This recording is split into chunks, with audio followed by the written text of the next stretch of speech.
Well, we're going to get started. Good evening and welcome to Training Tuesday. I am Bill Brown, the Director of Innovative Evangelism, and it is a joy to welcome you to our presentation tonight. Of course, it's a serious presentation as we look at how best to secure our facilities, how best to de-escalate situations that may arise, and how to deal with assailants who may be entering our property and our facilities. But we have a great team with us tonight. We'll introduce them momentarily. I just get to offer a few technical details as we get started. As you know, if you've participated in Training Tuesdays, this is a webinar, so you can see us, but we cannot see you. So if you have a question during this evening, please use the Q&A feature. The chat is disabled, so please use the Q&A feature and ask your question, and we'll get to as many questions as we can. Also, tonight's presentation is being recorded, and the PowerPoint presentation that will be shared will be available. We usually try to get those posted to our conference website by the end of the week, so you can go to the Training Tuesday section of bwcumc.org, and we'll be able to share that with you. So if you miss something, you can catch that in the recording. But as we are beginning, let's open up with a word of prayer, and then we'll get started with tonight's presentation. So if you would pray with me, please. Holy and gracious God, you are the God of chaos. You are the God of order. You are the God of all that is, all that was, and all that will be, and we give you thanks. So as we gather tonight from around our annual conference, oh God, from around the nation, as we have some of our siblings joining us, we ask for your presence to be with us, to guide us through this serious subject so that we can learn what we need to know to provide safe space for those who are your children. So be with our presenters tonight as they share their knowledge, their insight, and their wisdom. Be with us all as we receive it in the name of Jesus. Amen. It's my joy to welcome Stacy Cole-Wilson, my colleague and co-worker at the Baltimore-Washington Annual Conference. Hello, Stacy. Good evening and welcome. I will let you introduce the team this evening, and I'm going to go into the background to be able to answer and monitor questions as they come in. So welcome, Stacy, and thank you for putting tonight's panelists together. Thank you, Bill, and so well said. This is our work, a part of our work as the Baltimore-Washington Conference and the people of God. It is to create safe spaces for all of God's children, so thank you so much. Good evening, everyone. I am Stacy Cole-Wilson, the Executive Minister of Beloved Community for the Baltimore-Washington Conference, and it is a joy to be in this space with you tonight and to welcome our guests. We have with us David Johnston, who is the U.S. Department of Homeland Security Protective Security Advisor. And he's assembled a wonderful panel for us today of guests who will come and share in the following ways. I'm Lewis McClam, who is a member of John Wesley United Methodist Church in Glen Burnie. He will also invite Danielle Whitestone, who is the Grants Branch Manager Mission Support for the Maryland Department of Emergency Management, to also come and share with us. At this time, I turn it over to you, David, and I thank you and the team for being present with us and all the ways in which you are ensuring that all of God's children are indeed safe. Thank you. All right. Well, thank you, Stacy. We appreciate your hospitality tonight. And I will have to say that, throughout houses of worship nationwide and specifically here in Maryland and DC, your safety is a top priority for us. So I actually work for the Department of Homeland Security, specifically for an organization known as the Cybersecurity Infrastructure Security Agency. So it's kind of repetitive in nature there. But really, it is a concern of any critical infrastructure, and people are our number one resource in the United States here. So we want to take a few minutes of your evening tonight to talk about how you can make your facility safer. We have a very simple 4-step process that we've laid out We're pleased to have Lewis McClam with us, who was from a local house of worship within your conference, and they've done some great work over the last year. And we're also going to hear from the Maryland Department of Emergency Management about some grant programs that exist out there to help you increase your physical security. And Lewis has taken advantage of those cameras, and he's going to share some great insight with you and show you also some great pictures. Really, his story is told by some very solid pictures here, talking about some enhancements that you can be made and about working together. And I would like to say that safety and security entails a lot of different things, all the way from a medical emergency at your facility to something, say, a vehicular accident in front of your facility that could impact your congregates, all the way up to potentially an active shooter or an active disaster. It could be if you're near an airport, if there's an aircraft emergency, that could affect your facility as well. So we definitely look at all hazards, but once again, a lot of people are focused these days on active assailant. So it's important to keep that mindset open, to be also to think about the worst case scenario, because that active shooter is a low probability, high consequence event. So a lot of things that we're going to talk about with the grant program later on deal with fortifying your facility, but still make it welcoming to keep your congregate safe, and the importance of having a plan and some different training programs. So to start off with, I like to say that within DHS, the Department of Homeland Security, like I said, I work for CISA. That's why it says www.cisa.gov. This website, feel free to take a screen picture of it or write down that URL. And we will share these slides afterwards for your information as well. But if you go there, that's like a one-stop shopping, and it's got a lot of good resources on there. We work regularly with FEMA, the Federal Emergency Management Agency, MDEM, the Maryland Department of Emergency Management, DC's Homeland Security Emergency Management Agency, and most importantly, our state and local partners to be able to identify resources that are available and put them in one spot so you can come forward and find those very, very easily. I'm going to interrupt you for a quick second, David. You're referencing the screen and you have not shared your screen yet. Oh, it does show I shared my screen. Let me try it one more time here. Okay. How's that? Excellent. We can see it. I think you probably need to now. There we go. Perfect. Thank you. Perfect. So I'm going to go back one step. And once again, here is the website address that we spoke of. Feel free to take a picture of that, write it down, or we'll be sharing our slides later on, and you'll be able to reference that link. Once again, one-stop shopping for all the resources that will be available for you from the Department of Homeland Security. So as we mentioned early on, we look at this as a four-step process to keep it nice and simple. Tonight, we're going to talk about starting the process. That's one of the steps we're doing right now, which includes being connected with your local first responders. We're going to talk about conducting an assessment, which is something that the Department of Homeland Security, often in partnership with local law enforcement or fire, will come out to your facility and do a walk around and provide you a follow-on report. And that report can be used as one of the requirements to submit for your FEMA nonprofit grant. The team from the Maryland Department of Emergency Management will talk more about that timeline. I will tell you it's going to come up in the next few weeks, most likely. It's all dependent upon when the federal budget is officially approved. So they have everything postured, ready to release, and hopefully the budget's approved as proposed. Then they'll be able to open the grant cycle. This is a cyclical process that goes on every year. So once again, it starts in February, March, and it's going to wrap up going into the summertime, and people will find out when they get their grants. Next of all, we're going to talk about implement security improvements, and that's where Lewis McClam is going to be able to show you some great pictures and tell his story of a process they put in place. One of the biggest challenges is if you want to buy a car, if you want to buy something for your house, if you want to do a home improvement or do something at your house of worship, there are a million people out there that want to sell you something. We don't endorse any one product or service, but Mr. McClam is going to be able to tell his story of how he successfully navigated that.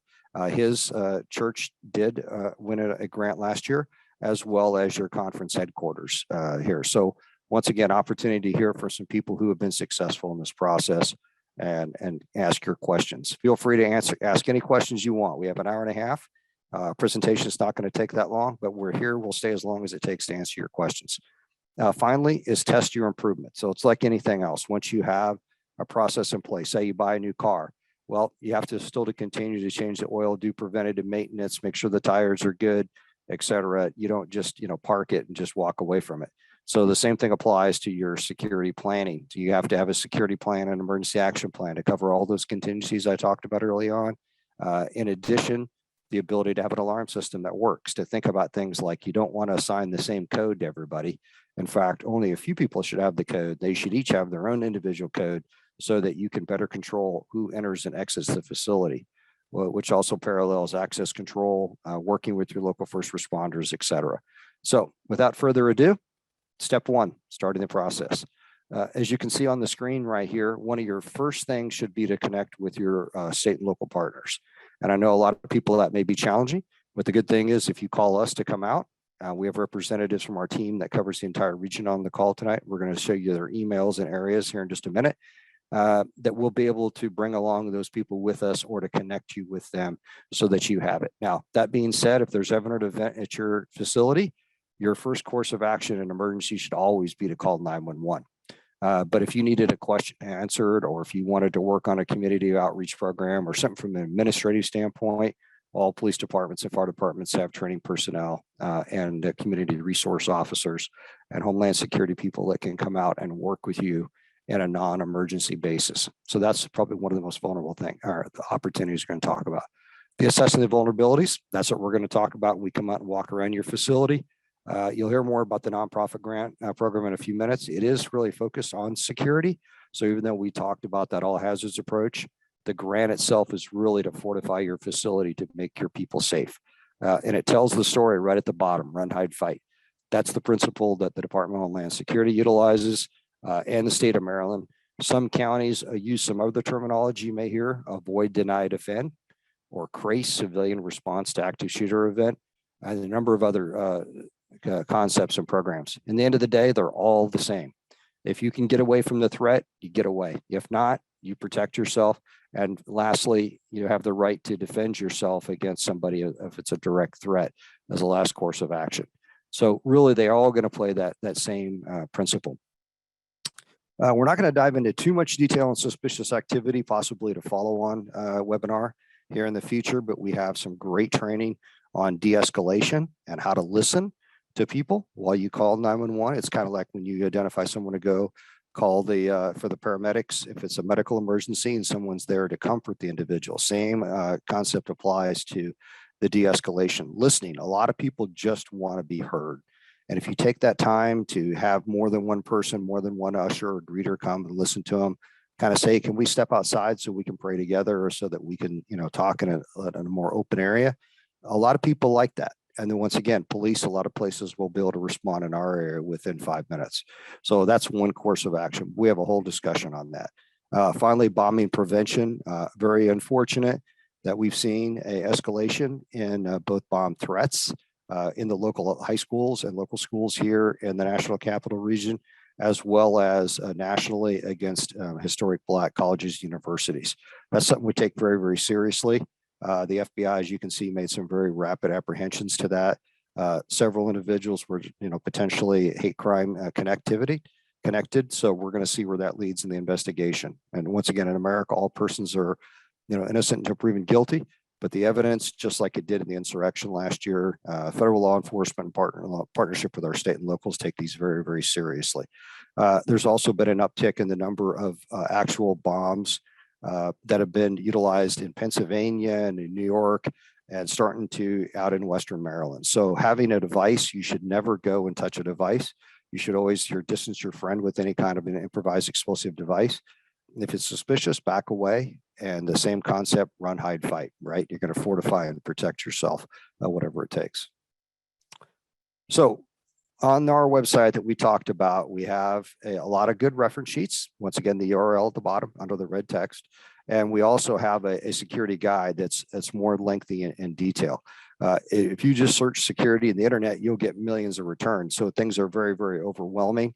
And that's why for a lot of people, the first step is always to, reach out to your leadership, reach out to us, have us come out. We'll come out to any facility here in Maryland or DC or the local area and be able to do a walk around with you, and once again connect you with your state and local law enforcement, first responders, and talk about the situations that are unique to your facility. It could be urban, it could be suburban, it could be rural. Every facility is different. So great opportunity here. All of our programs are no cost, they're taxpayer funded, so we all do pay indirectly, but a great opportunity to really take advantage of what FEMA has to offer in terms of grant funding. The security framework, and I think this is a kind of a very busy slide. The biggest thing I think you can take away from this is the green arrow, that it's constantly rotating like a clock. And as we talked early on, it's a cyclical process. You can't just install a security system and then just walk away from it. You need to maintain the batteries. You need to do checks on the system. If you do any construction, you need to make sure, or if you have contractors like cleaners come in, you need to vet those people and make sure they have the proper access and they're not sharing the code. So there's a lot of things to it. And the same thing with your plans, your emergency action plan, your active shooter plan. There's a lot more detail for larger congregations that goes into there. But if you can get away with those two, remember I said the number one likely emergency you're going to have is a medical emergency. So being able to train for that, identify nurses and doctors, where the ambulance is going to arrive, especially at larger campuses, and how you're going to be able to evacuate people. You don't want to have people get too excited or worried about a situation. And I will say this, and kind of closing the next slide, everybody thinks lockdown, lockdown, lockdown. In many cases, if you can identify the threat and keep it within your ushers and greeters and your leadership of your church while you have an ongoing service, you can lock that threat out. And that way you're going to prevent people from worrying too much. If it escalates to the point they get in, then obviously you can announce there's a threat outside and people could take the appropriate action. Okay. So conduct an assessment. This is kind of the meat of our presentation here today. And like the government, like a lot of organizations, we have a lot of acronyms, right? So we call this the SAFE, right? The security assessment at first entry. And what that is an opportunity. We do these for all different types of critical infrastructure, including houses of worship, schools, water treatment plants, production facilities, you name it. We'll come out with you. And like I said, bring along our local law enforcement partners, do a walk around of your facility, listen to your concerns, and look at real-time options that you could implement utilizing the grant funding. So our goal is to, once again, kind of keep everyone focused on what you need to have. We hear it all the time. We're not going to go into detail about it tonight, but people say, what can I do to arm my ushers and greeters? Well, I will tell you that there are a lot of implications to that from a liability standpoint. Sure, it is a private property and you do have some rights for your leadership to do that, but you also assume a lot of liability from a legal standpoint. From a lawsuit, everyone could be held liable. Also the potential for accidental discharge, either when shooting someone or something. So there's a lot of risk involved, not to mention your insurance. If you had that, would your facility be covered? So we like to say straight off, the first thing you should always do is call 911. But there's a lot of things that you're going to be able to do to fortify your facility to make it a lot safer. And even deterrence, like lighting, is one of the biggest steps. And that's one of the things that can be covered in the grants. You can also work with your local energy provider, BG&E, Pepco. Those are all part of the Assailant family. Offer an excellent program if you have public utility poles around your facility to upgrade that to LED lighting. LED lighting is 10% of the operational cost of traditional lighting. So once again, great opportunity for pennies on the dollar to make your facility safer overall.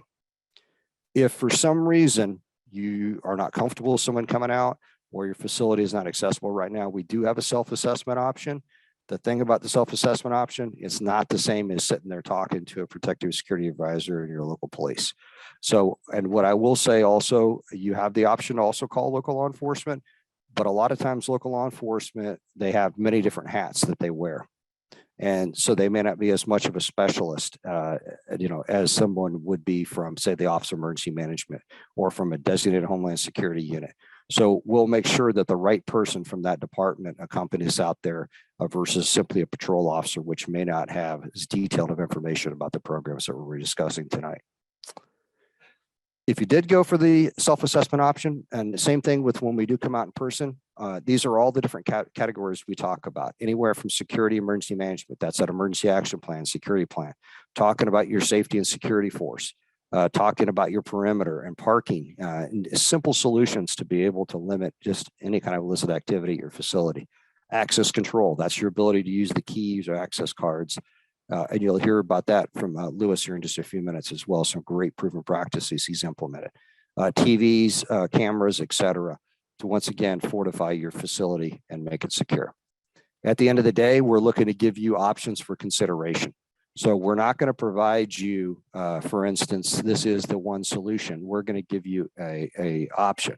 This is a voluntary visit. This isn't like the fire marshal who says, you got to do X, Y, and Z. This is simply the options that you have. You can in turn from there go out and get some quotes. So like I said, I do have some associates from our team on the call tonight. We have Mr. Dan Genoa, who covers Washington, D.C., Ken Greason, who covers the Eastern Shore, and Al Furnett, who covers Baltimore out to the west of Garrett County. We're going to share this slide at the end, but once again, feel free to take a screenshot of this while we're on here for a minute.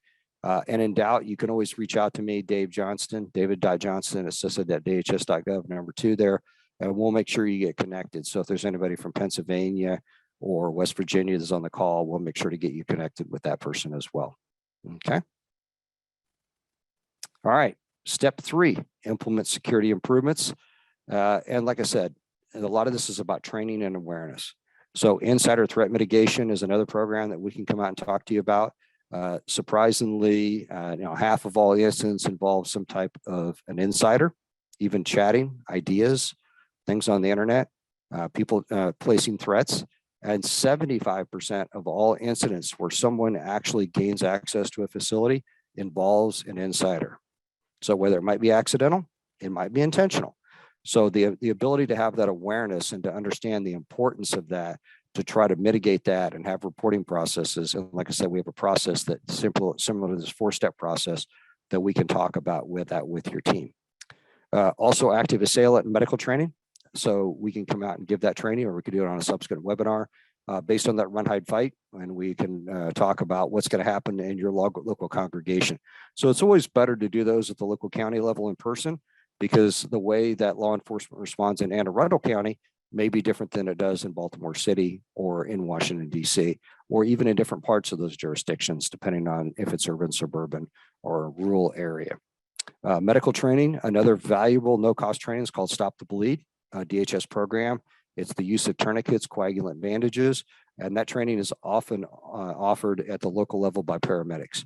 So if you could get together 4 or 5 different congregations, if you have 15, 20 people, a lot of times we can help facilitate that training so people are able to see real time how to apply a tourniquet, how to stop that bleeding.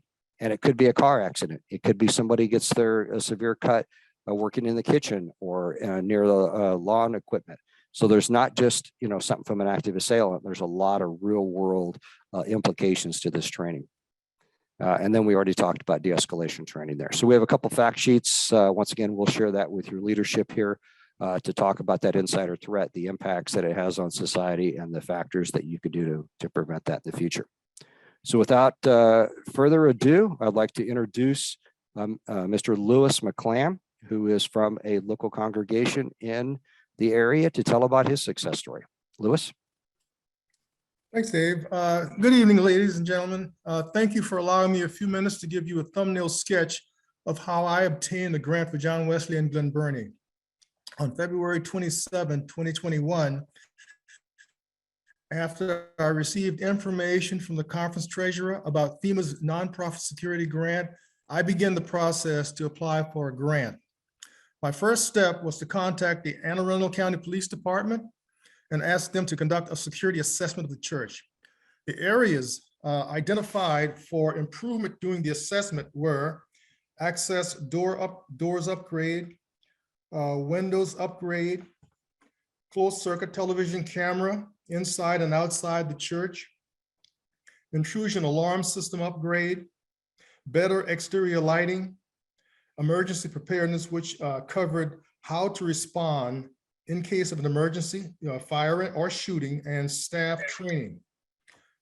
My next step after going through the police department was to register with grants.gov to enable myself to apply for the grant.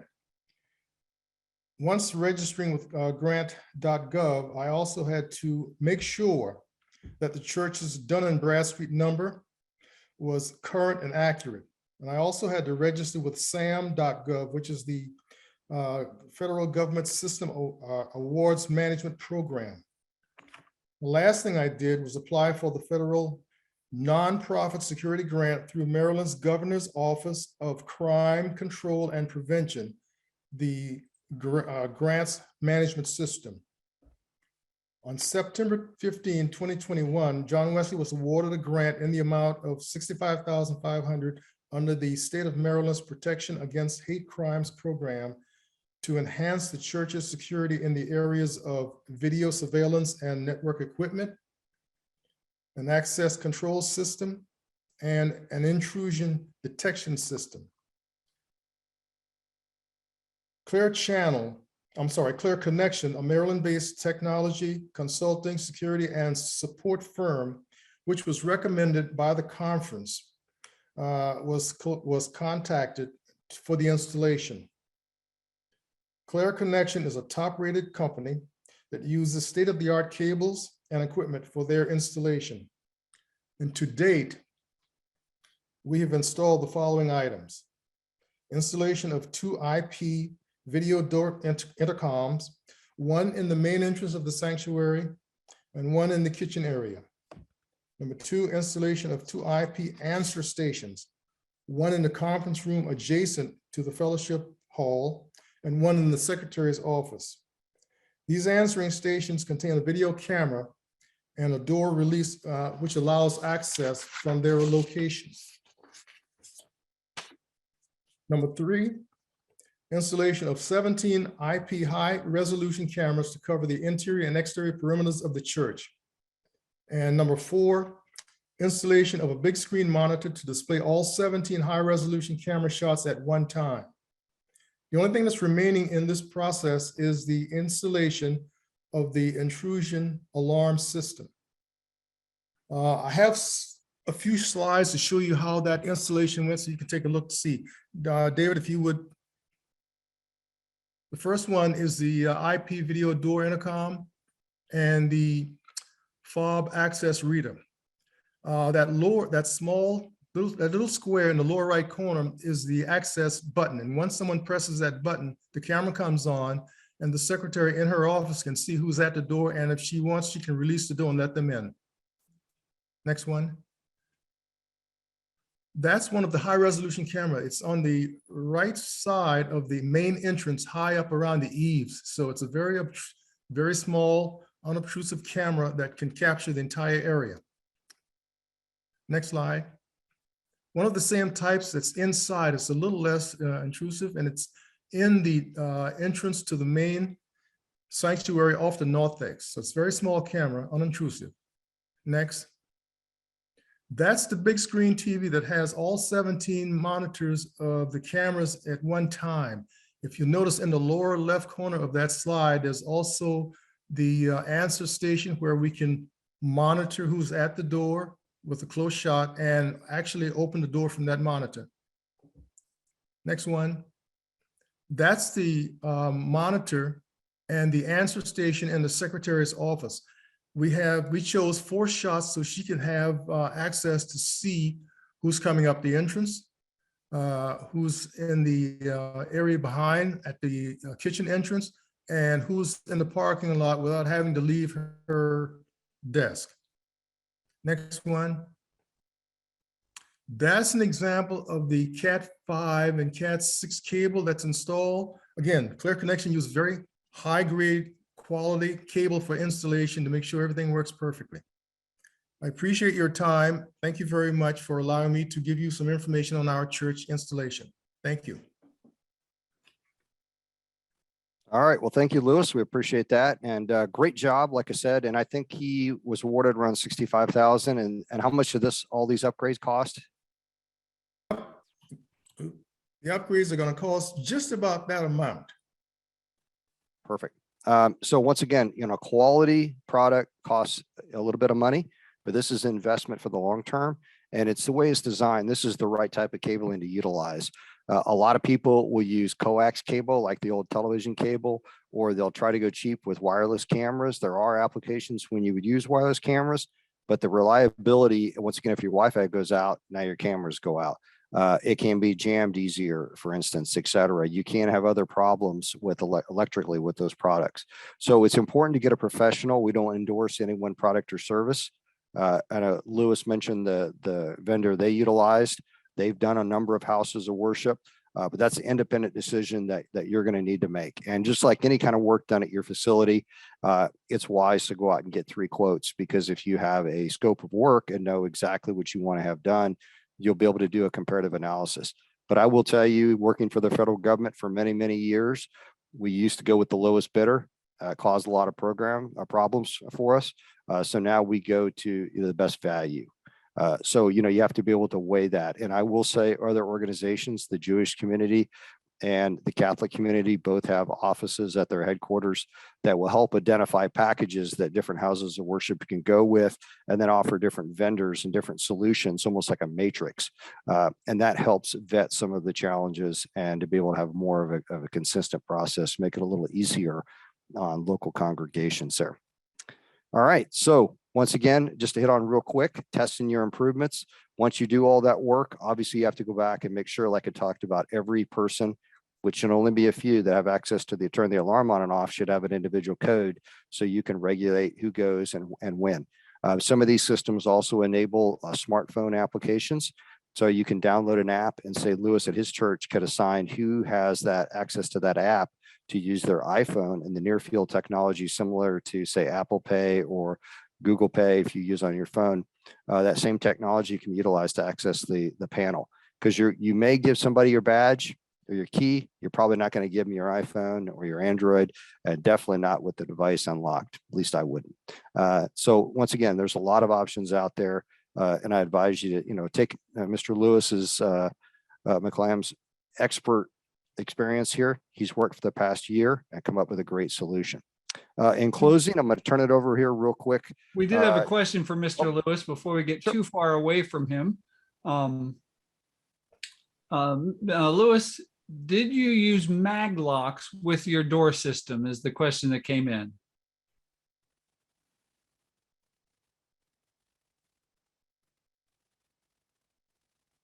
And do we still have Lewis with us? I don't see him in the panelist list any longer. So David, if you want to continue, and we'll see if we can come up with an answer for our participant who asked the question.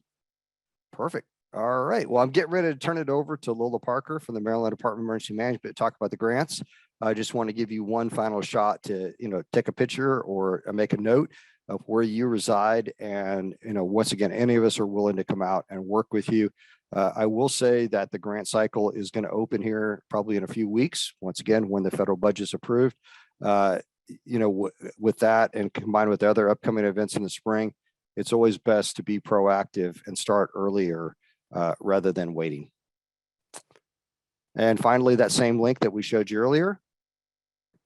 And without further ado, we'll turn it over to Lola Parker.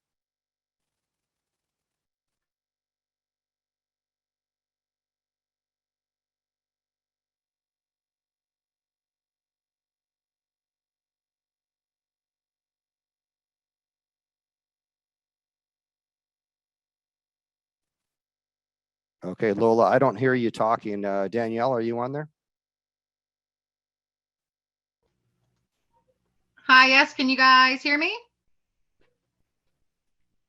I can hear you loud and clear. All right, wonderful. Looks like Lola, hold on one second. Okay, so she might be having some technical problems. So I'll get started. My name's Danielle Whitestone. I am the Grants Branch Manager here at Maryland Department of Emergency Management. Lola Parker, who she may be experiencing some technical issues. She's the NSGP Nonprofit Security Grant Program Administrator here at MDEM, Maryland Department of Emergency Management. And I'm going to try to not use acronyms. That's like our life here at the state. So I'm going to really try hard to not use those. So as you can see on the first slide, Nonprofit Security Grant Program, that's what I'm here to discuss. Next slide, David. what is NSGP and who is eligible? So what is the Nonprofit Security Grant Program and who is eligible? Nonprofit Security Grant Program is very competitive. Based off our FY21 cycle, we had the allocation for the program was 180 million nationwide. 90 million was dedicated to any area that's situated outside of an urban area, and then the other 90 million was situated for the remaining parts of each state. And this was authorized by the Congress for this program nationwide. Applicants must be 501c3. Maryland Department of Emergency Management acts as the state administrating agency, which means that we apply on behalf of the state and we are awarded the funds, and then we subaward out to the organizations, the nonprofit organizations. So that again means we apply directly to FEMA, which is our grantee, or a grantor, I should say, and it's 100% passed through to the local organizations. The Internal Revenue Service does not require certain organizations such as churches, mosques, and synagogues to apply to receive recognition of exemption under 501c3 of the Internal Revenue Code. However, such organizations are automatically exempt if they meet the requirements of Section 501c3. Next slide, David. All right, the NSGP program is a reimbursement grant that provides funding for physical security enhancements and other security related activities to nonprofit organizations that are at a high risk of terrorist attack. As you can see from this list, there's a plethora of things that you can put into your program. And as David mentioned earlier, it has to tie into your vulnerability assessment. So construction, equipment, organizational charges, operational activities. These are all allowable items. The NSGP program also seeks to integrate the preparedness activities of nonprofit organizations with broader state and local preparedness efforts. So next slide, please. So last year around this time, we did receive the federal guidance, which we refer to as the Notice of Funding Opportunity. We did receive this last year on February 14th, which is Valentine's Day, so I won't forget. But we haven't received anything as of yet for FY 2022. We expect that something may be drafted or issued on or after March 11th, but that's, time will tell. So all of our contacts right now that we have, past, current, and prospective, will be contacted when the Notice of Funding Opportunity is released. Again, the Notice of Funding Opportunity is essentially the federal guidance. All application requirements will be forwarded as well as due dates. Every state agency has their own way of, when they want the applications due to them and things of that nature. But across the country, everything that's required is required for each state. So you're required to submit an investment justification, your mission statement, as well as your vulnerability assessment, which we'll get to in the next slide. Organizations. Okay, so MDEM will also host, Maryland Department of Emergency Management will host a pre-application webinar to review all the application requirements. And again, we'll do that as soon as the guidance is released, so not to miss anything. So what we're actually forwarding to all of our distribution list is our information from last year, because things tend to not change from year to year, other than the amount of funding that's actually delegated to this funding source. So we can forward you guys the information that we have from last year, so you guys can start building out your projects. And as David mentioned, it's super important because the guidance can be released and they can have a turnaround date of like a few months, and that really are not, may even be less than that. And we just want to make sure you guys are prepared and have all the requirements, set out. Organizations within the Baltimore-UASI region. So that's the folks or the counties that surround Baltimore City. So that's Annapolis, Anne Arundel, Baltimore City, Baltimore County, Carroll County, Harford, and Howard. They forward their applications to Brian Deach with the Baltimore County Police Department. We can actually provide that information to you at a different time or at another time. And those applications are actually reviewed by a panel over there. And then the other folks in the other part of the state, with the exception of Prince George's County and Montgomery County, their applications come right to us here at Maryland Department of Emergency Management. And the reason why I mentioned those folks in Prince George's and Montgomery County, Those applications actually go directly to the national capital. They're part of the national capital region, and their applications get sent to the District of Columbia, Homeland Security and Emergency Management Agency, also known as DCHCMA, one of those lovely other acronyms that we frequently refer to. And their due dates may vary.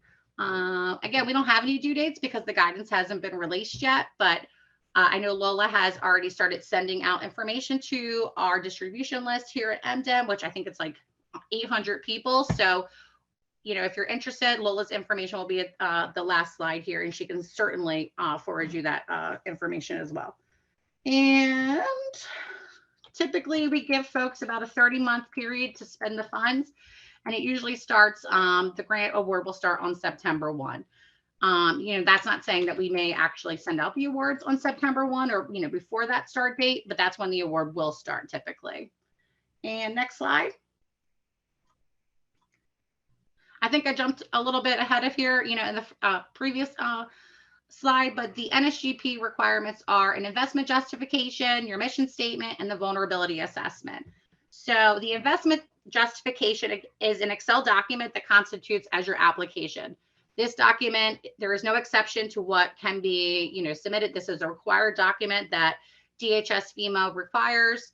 I know I said that, I just feel like you can't doctor it. It can't be sent in a PDF. It has to remain in the Excel document or Excel format and then sent over as part of your application package.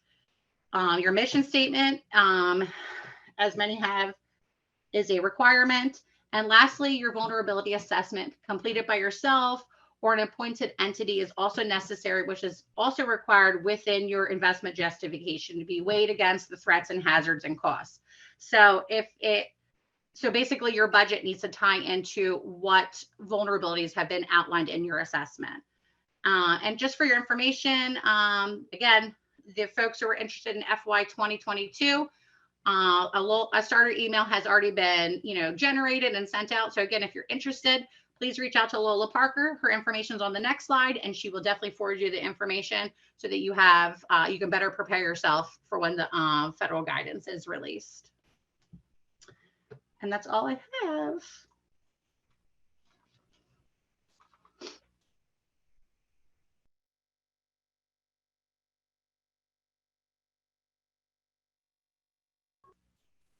All right.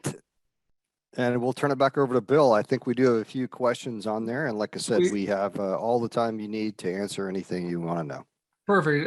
If you would stop sharing your screen, and then that way we can see everyone's lovely faces at one time. Wonderful. Thank you for a very thorough presentation. I always know when they're thorough because our questions, the more thorough a presentation, the fewer questions we tend to have. But one of the questions that has come in is, do these systems that are being described require monitoring, or can a church put in a non-monitored system?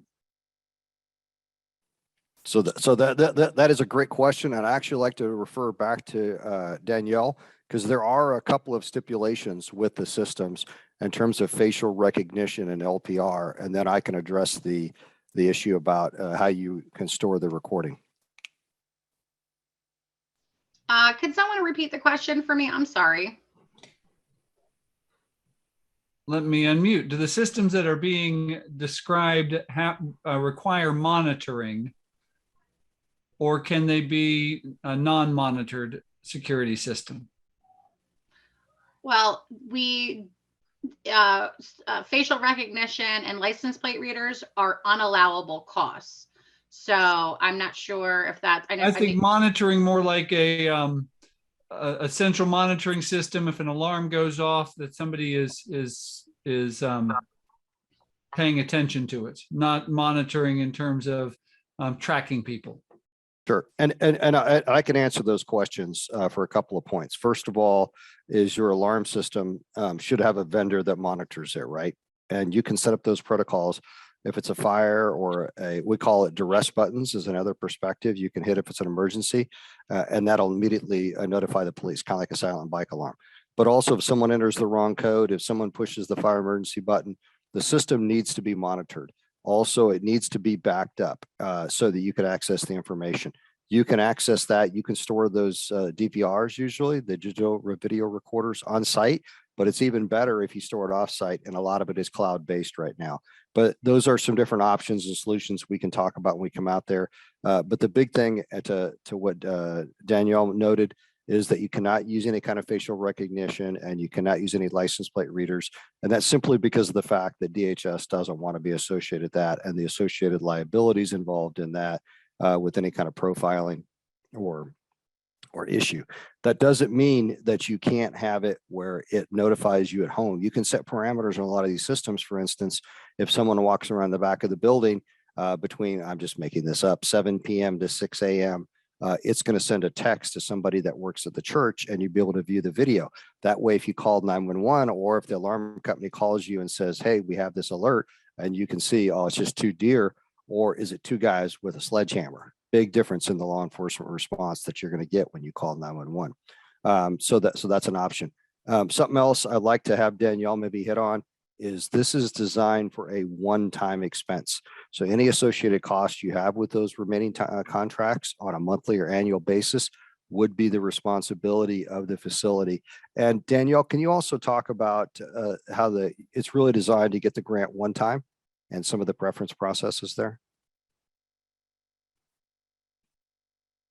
Sure, I will do my best. But yes, with FY21, the DHS FEMA was issuing up to $150,000 per site for up to 3 sites per organization. So as David mentioned, yes, any operational costs thereafter are the organizations, they're responsible for those. But yeah, it's really just to, get it up, get your security up and running, to get those fencing, get those security cameras, those, I think a lot of people do the window film on their windows and doors and things like that, getting their access control system up and running. But everything thereafter, like David mentioned, yes, is the facility's responsibility. Okay, well, wonderful. Now, for those who have questions about the national security grant security funding that is going to be offered, we've had a company by the name of Clear Connection who's joined us for Training Tuesdays in the past to help our congregations navigate through the process. We are having a follow-up webinar this Friday at 1 o'clock in the afternoon. There is a link in the chat that'll take you to a registration page for that event. But we are indeed lucky to have Brian Jones with us from Clear Connection. He just joined our call, who can tell us a little bit about what's coming up on Friday afternoon to kind of give us a teaser as to what people could expect. Hey, everyone. Hey, Bill. Hey, nice seeing you again, virtually. Brian. It's better to see you in person, Yeah. But hi, everyone. Brian Jones. I got Mark. We actually still in the office right now. Last time you saw Mark, everyone, try to get him in here. Mark, squeeze yourself and say hi. So I got my headset because we on this project. Hello again, Mark. Good to see you. Yeah, let me try this. I'm trying to put this here. Let's see, headset on speaker. See, we can do this.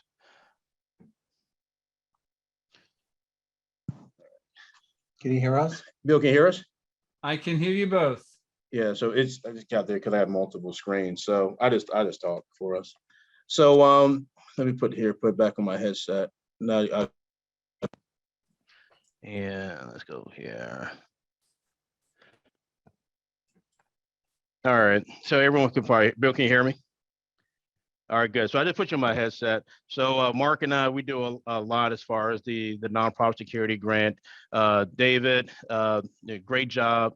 What we do is we help an organization like yourself to go out there and apply for it. But most importantly, it's really about protection, and it's really about getting a core. So what we really focus on is protecting lives. Then we protect property. So we have a different core principle about what we do with access control, with intrusion. Then from there, it's going to be the security camera. So what we're going to do on Friday on our workshop is going to talk you through the process of applying for the application, the scoring mechanism, best practices, and best option. And then we're going to just open up and just answer the questions so everybody feel comfortable with the process. It is daunting, but it's not that daunting because we've been doing this stuff for 15 years. And I've been trained heavily by Professor Mark for the past 2 years. And so I'm just looking forward to the workshop. I encourage everybody to come and have an open mind. And it's really about, protecting the pastor, protecting the congregation, protecting everybody there in your visit. So when we move out of pivot from COVID, everybody feeling comfortable and safe. Wonderful. Thank you, Mark, Brian. want to say something? We did have somebody who raised their hand in the webinar, and we do ask, we don't raise hands. We use the Q&A feature. So if you have a question, we can get to Mark, but if you have a question, please use the Q&A feature to ask your questions. Hello again, Mark. Welcome. I can't hear. No. Hello. Can you guys hear me? I can hear you, sir. I can't hear you. We can hear you. Brian, did you hear them? It must be because it is the second month on the 22nd day of the 2022nd year, or 2222. Could you hear me? I can, yes. So yeah, my family WhatsApp, we have a family WhatsApp with my kids are all over the world, and everybody was where they was commenting on the 2222 today. It was funny, but there was a 0 in it, so it doesn't really count. So in 2022, we'll have the real complete 2222. 200 more years. Stacy's going to tell us all about it. No, in 2 years. Oh, 2 years. Okay. No, you're right. I won't be alive for that one. You're right. You're right. That's funny. Good one. I didn't think about it. So you'll be Any joining us questions on for us? Friday Any to help questions? guide us through that process.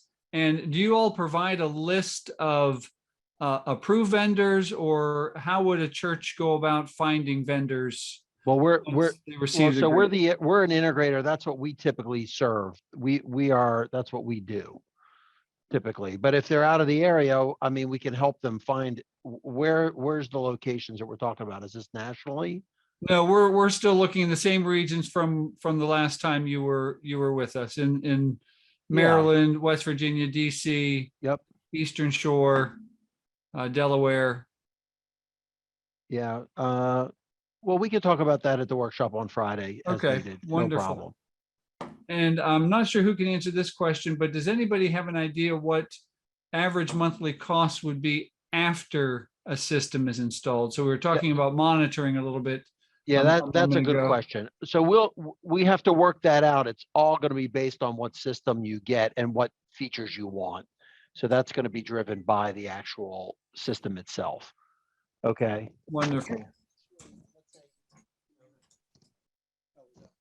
So just wanted to thank Mark and Brian for joining us. And for those of you who will join us again on Friday at 1 p.m., it will actually be a workshop, right? So it will be a workshop for you to sit with them, tell them about what your congregation is, the needs that are perceived, and they will begin to stepwise step you through the process for the grant application.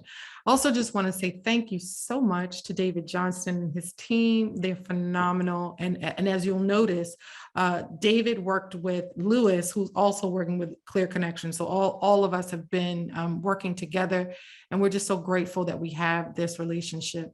Are there any other questions, Bill? We have no other questions. They've all been answered thoroughly, so no other questions. So I would say, please register for the follow-up workshop on Friday. If you can't click on the link in the chat, just go to the conference website, bwcumc.org. Click on the events tab, and on the calendar, you'll see it for Friday, February 25th at 1 p.m. We'll be recording it, as we like to record all of our presentations, and our host for the afternoon, I believe, will be the Reverend Stacy Cole Wilson. So we're excited to give her the host chair on Friday. And I want to thank everyone and for bringing this to our attention, Stacy.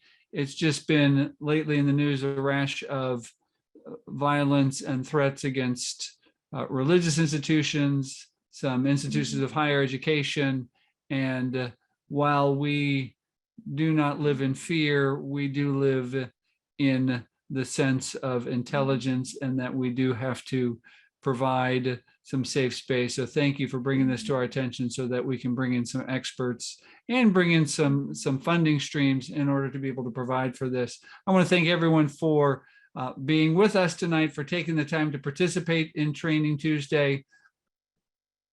As always, I love to give a shout out to our conference lay leader, Dolores Martin. She has been present at every single Training Tuesday we've had since November 2019. She has perfect attendance, and so she'll get a special award one of these days, but particularly on Tuesday, we are happy that she could be with us and just grateful for everyone taking the time to participate. Have a wonderful evening and blessings on the rest of your week. Good night, everybody.